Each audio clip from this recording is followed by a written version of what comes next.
పేరు ఇప్పర యేసుపాదం గారు జగన్ గారి పరిపాలన బాగుందా టీడీపీ పరిపాలన బాగుందా? జగన్ గారి పరిపాలన బాగుందండి. ఎందుకని?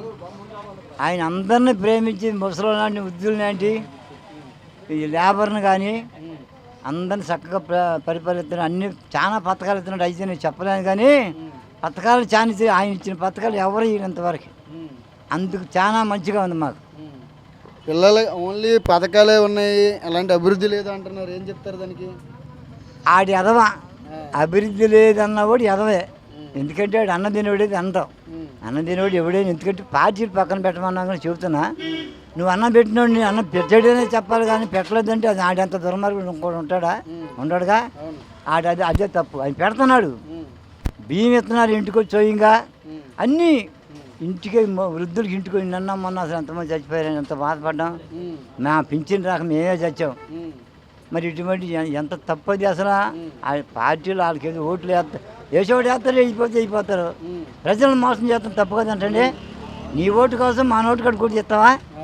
అది తప్ప నేను ఒప్పుకోను దానికి. అసలు నీకు ఇష్టం ఉన్నట్టు ఎవడైనా వేస్తాడు, ఇష్టం ఉన్నట్టు ఎట్లా వేయడు.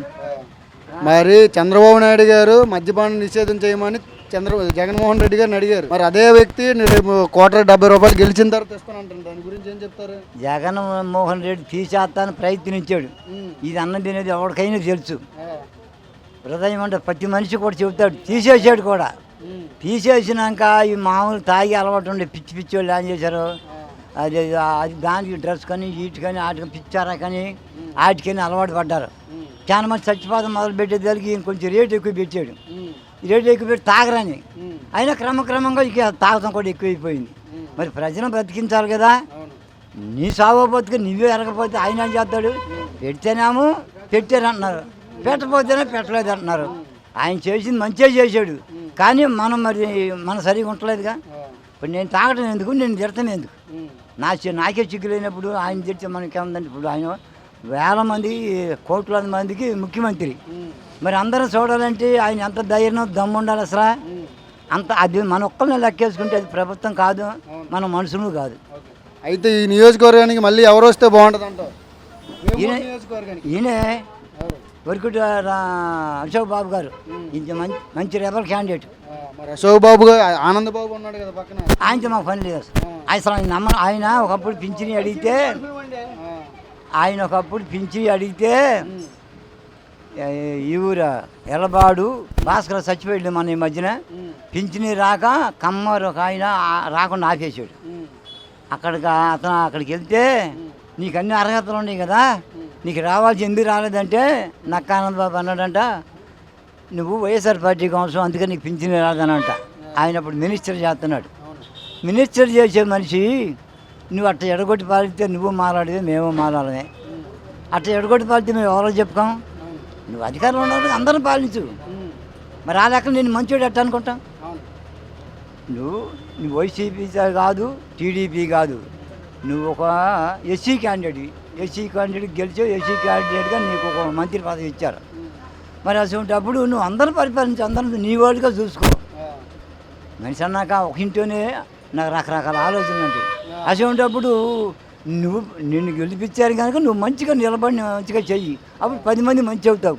అని నీకు రాలేదంటే నువ్వు వైసీపీ మనిషి అందుకే నీకు రాలేదు అని ఆయన అంటే మనం ఎవరో చెప్పుకుంటాం. తర్వాత వచ్చింది అది వచ్చారు గిడి చచ్చాడు. అయితే పైన ఎవరు సీఎం అయితే బాగుంటుంది అంటావు? జగనే. నేను బతుకున్న వరకు జగనే కావాలండి నా వరకు నేను చెప్తున్నాను. అన్నం తినేవాడు ఎవడైనా సరే ఆయన తప్ప రెండు కోరుకోరు అసలు. నమస్తే, నీ పేరు? నా పేరు తులసి భగవాన్ అండి. మాది కుచ్చిలపాడు గ్రామం, ఏమూరు మండలం. ఇక్కడ పరిస్థితి వైసీపీకి అనుకూలంగా ఉందా, టీడీపీకి అనుకూలంగా ఉందా? యాక్చువల్గా అయితే ఇక్కడ పంచాయతీ ఎలక్షన్ ఏం జరగలేదు. అప్పుడు ఎనామిస్ మీద ఇద్దరు వైఎస్ఆర్సీపీ వాళ్ళు వేశారు, ఒకరికి కేటాయించారు. అంటే ఎమ్మెల్యే సహకారంతో కానీ గ్రామ ప్రజల సహకారంతో కానీ ఎనామిస్ అయింది. అయితే ఇక్కడ రైతులు చాలా ఇబ్బందులు పడుతున్నారు వైఎస్ఆర్ వచ్చిన తర్వాత అంటున్నారు. అది ఎంతవరకు కరెక్ట్? ఇప్పుడు యాక్చువల్గా అయితే ఇబ్బంది అయితే పడి ఉండొచ్చు. ఎలా పడి ఉండొచ్చు అంటే ఇదివరకు ఏ పిండి కావాలన్నా ఏది కావాలన్నా ఏ 3 వెళ్ళి తెచ్చుకోవాల్సి వచ్చేది. ఇప్పుడు అందుబాటులో ఊళ్ళోనే రైతు భరోసా కేంద్రం పెట్టి ఫ్లడ్ ఎఫెక్ట్కి పొలం పోతే ఇక్కడే రాయించుకుని ఇక్కడే లబ్ధి పొంది, ఎవడైనా సరే లబ్ధి పొందిన వాడు ఏం చేస్తాడు, మాకు అందలేదంటాడు. వాడే ఫస్ట్ తినేది, ఫస్ట్ దూరేది కూడా వాడే. వాళ్ళు లంచాలు ఇచ్చి అధికంగా మా జొన్నలు పోవాలి, మాకు పిండి రావాలి, లేదంటే మా పొలం పడిపోయింది, పడపోయినా కానీ పడిపోయిందని రాయించుకున్న వాళ్ళే యాంటీగా తయారవుతారు. మాకైతే ఈ ప్రభుత్వం వచ్చిన తర్వాత ఊళ్ళో రైతు భరోసా కేంద్రాలు పెట్టినాయి, అందుబాటులోకి ఊళ్ళోకి వచ్చి అన్ని పథకాలలో ఇయటం కానీ రైతులకు ఉపయోగకరంగానే ఉంది. పిండి ఇచ్చే దాంట్లో కానీ ఇప్పుడు ఈ సంవత్సరం అంటే సొసైటీ వాళ్ళు ఎక్కువ తెప్పించారు, సొసైటీ వాళ్ళు ఇస్తున్నారు.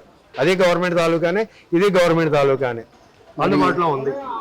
ఈ గ్రామానికి ఈ మండలానికి టీడీపీ ప్రభుత్వమే చేసిన అభివృద్ధికి వైసీపీ వచ్చిన తర్వాత ఎటువంటి అభివృద్ధి లేదంటున్నారు. ఇప్పుడు వైసీపీ ప్రభుత్వం వచ్చిన తర్వాత అభివృద్ధి పథకంగా చూస్తే ప్రజలందరికీ అభివృద్ధి చెందింది. వాటర్ లేదు, ఈ సంవత్సరం తగ్గింది వాటర్ లేదని. పైన వర్షాభావ పరిస్థితులు లేనప్పుడు అది ఎవరేం చేసేది కాదు. అదే అంటే చంద్రబాబు నాయుడు 14 సంవత్సరాలు చేసినప్పుడు కూడా 5 సంవత్సరాలు ఏర్లు ఎండిపోయినాయి, అప్పుడు నీళ్ళు లేవుగా. ఇలా వాతావరణ పరిస్థితి ఎవరని చెప్పేది కాదు. జగన్మోహన్ రెడ్డి గారు దేవుడు కాదు ఎమ్మటే కురిపీయటానికి, కానీ పుష్కలంగానే అందిని. ఈ పంటకే తక్కువగా ఒకటే ఆర కొరవ అంతే నీళ్లు. ఇక్కడికి వచ్చిన ఆనందబాబు గారు ఈసారి టీడీపీ ఎమ్మెల్యేగా నిలబడుతున్నారు. ఆయన ఏమైనా అభివృద్ధి చేశారు? అంతకుముందు ఎమ్మెల్యేగా కూడా గెలిచిన వ్యక్తి ఇక్కడ ఇప్పుడు అంతకుముందు 5 సంవత్సరాలు ఎమ్మెల్యే పదవి చేసి టీడీపీ ప్రభుత్వంలో ఒక్కటి నేను ఇది అభివృద్ధి చేశాను, నేను ఇది చేశానని చెప్పేసి ఆయన్ని నిక్కచ్చిగా చూపించమండి. అదే వైఎస్ఆర్సీపీ ప్రభుత్వం మేము మంచి చేసామనుకుంటేనే ఓటు వేయండి అని చెప్పేసి అని ప్రజల్లోకి వెళ్ళి నిజాయితీగా అడుగుతున్నాం ఓట్లు. వాళ్ళని ఇది మేము ఫలాన్ని చేసామని చెప్పేసి వాళ్ళ ప్రజల దగ్గర చెప్పమనండి. అయితే కూటమితో వస్తుంది ఇప్పుడు 3 పార్టీలు కలిపి. వైఎస్ఆర్కి ఇటువంటి విపత్తులు ఏమైనా కనబడుతున్నాయి? ఇప్పుడు యాక్చువల్గా జేబులో డబ్బులు ఉన్నప్పుడు మనం ఏదైనా ఒక మాల్కి వెళ్తే మనం కొనుక్కోవచ్చు అనే ధైర్యం మనకు ఉంటుంది. అట్లాగే 10 మందిగా కలిసి వచ్చి 3 కలిసి వచ్చిన వాళ్ళ చేతిలో ఏం లేనప్పుడు వాళ్ళు ఏం కొనలేరు అక్కడ. అట్లాగే మనుషుల మనసు దోసుకున్నది వైఎస్ఆర్ ప్రభుత్వం. అంటే 3 కూటములైనా 6 కూటములైనా మనుషులకు నచ్చకపోతే వాళ్ళు ఎట్లా విన్ అవుతారు? అదైతే మాకైతే సంబంధంగా ఎంతమంది కలిసి వచ్చినా కానీ ఈ వైఎస్ఆర్ ప్రభుత్వాన్ని కవలలేదు. మరి ఇలాంటి నియోజకవర్గంలో టీడీపీ జెండా ఎగరేస్తామని చెప్తున్నారు, దానికి ఏం చెప్తారు?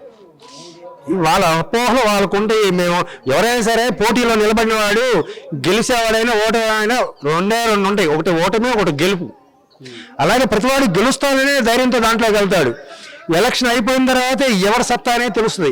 యాక్చువల్గా మేము ధైర్యం వస్తున్నాం అని చెప్పేసి మేము చెప్పుకోవడం అని కాదు, ప్రజలే దాన్ని నిర్ణయిస్తారు. ప్రజలే మళ్ళీ జగన్మోహన్ రెడ్డికి పట్టం కడతారని మా నమ్మకం, విశ్వాసం కూడా. ఈ నియోజకవర్గంలో కొత్తగా ఒక వ్యక్తిని నిలబెట్టారు వైసీపీ నుంచి, ఆయన ఎలా చేస్తారని ఆలోచిస్తున్నారు?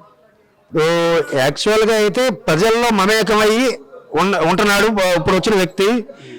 కాకపోతే వ్యక్తి అనేది ఎవరా ఏంటనేది చూడండి. ఇక్కడ ఇప్పుడు ఆడవాళ్ళకి 45 సంవత్సరాలు 15 ఏళ్ళు రాని, ఇంకోటి రాని, ఫీజు రియంబర్స్మెంట్లు రాని, అమ్మఒడిలు రాని, ఏమన్నా కానీ అందరూ లబ్ధి పొంది ఉన్నారు. ఇప్పుడు ఆడవాళ్ళ ఓట్లు 100% వైఎస్ఆర్ ప్రభుత్వానికి పడతాయి. అక్కడ వ్యక్తి ఎవరనేది ఎవరు చూడరు అంతే. అంటే లోగడ ఉన్న వాళ్ళు కనుక మళ్ళీ పోటీ చేస్తుంటే ఏదైనా ఎఫెక్ట్ రావచ్చు. మాకు ఆ పనులు చేయలేదు, ఈ పనులు చేయలేదని ఇందాక ఒక అతను చెబుతున్నాడు. ఏది కింటాకి 200 కాడ తీసుకున్నారు, 100 కాడ తీసుకున్నారు. అవి ఎందుకు తీసుకున్నారు ఏందనేది అధికారపూర్వకంగా ఎక్కడా లేదు.